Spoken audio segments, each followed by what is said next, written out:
I think the biggest reason for choosing Hong Kong had to do with Hong Kong cinema. You know, at the time we were watching a lot of like Hong Kong cinema action flicks and just loved like the action, loved the setting. So for us it was just made perfect sense to bring the action, bring an open world game to somewhere that gamers had never been before.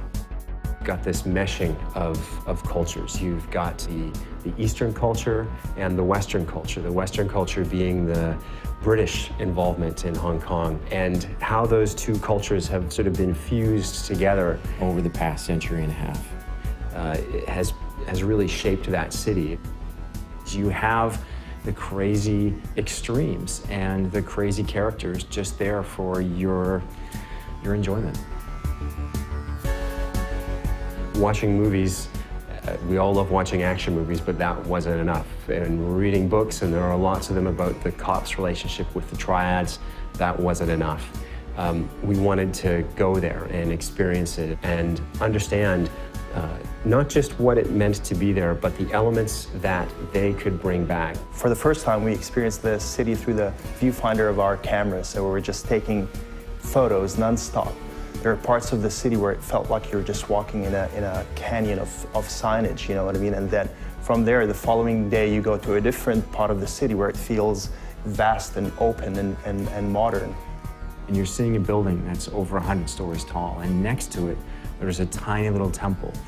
You see guys hanging out on a street corner who look like they were in a street fight, and they were triad guys who actually were in a street fight. The key for us about the triads and about Hong Kong was just how interwoven like the triads are into society there. It's not like there's a bad guy that you can point to the whole time. They're part of the fabric. We were really lucky to be able to talk to people on both sides, the police and the triads. We talked to a member of very high up, and I guess you'd call it the Hong Kong Secret Service. He was fascinating to talk to, just in terms of understanding what the threats were in Hong Kong. We talked to a couple of members of the triads as well, who took our writer into some very interesting places. He never felt at risk, but he learned some interesting things.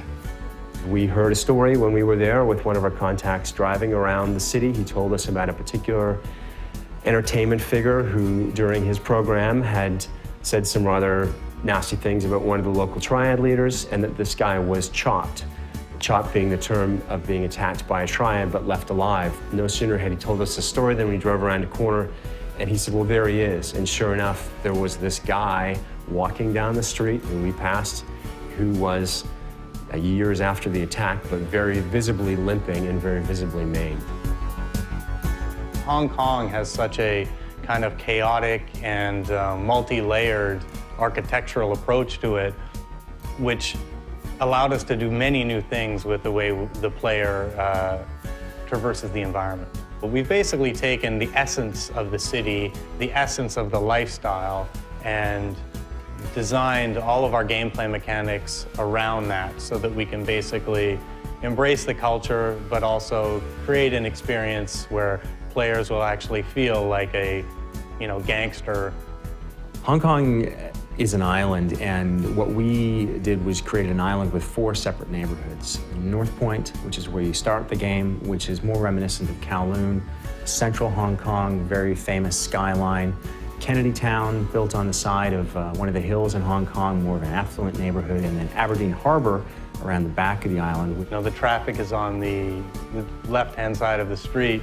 We decided, for the sake of authenticity, that we were going to go with that. We wanted to capture a bit of everything, because really what's unique about Hong Kong is its diversity, and we wanted to capture that diversity. And small things like the tiny alleyways, the cluttered alleyways that feel dingy, foreign, and threatening in some ways. Layers of signage and pipes and wires and hanging laundry. It's a bit overwhelming in the beginning, but then you start slowly getting adjusted to what you're seeing.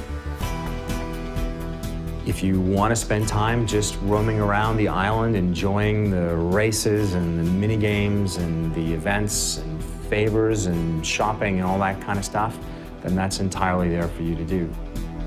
The final result is a city that feels authentic, but at the same time, it's fun to explore and to experience.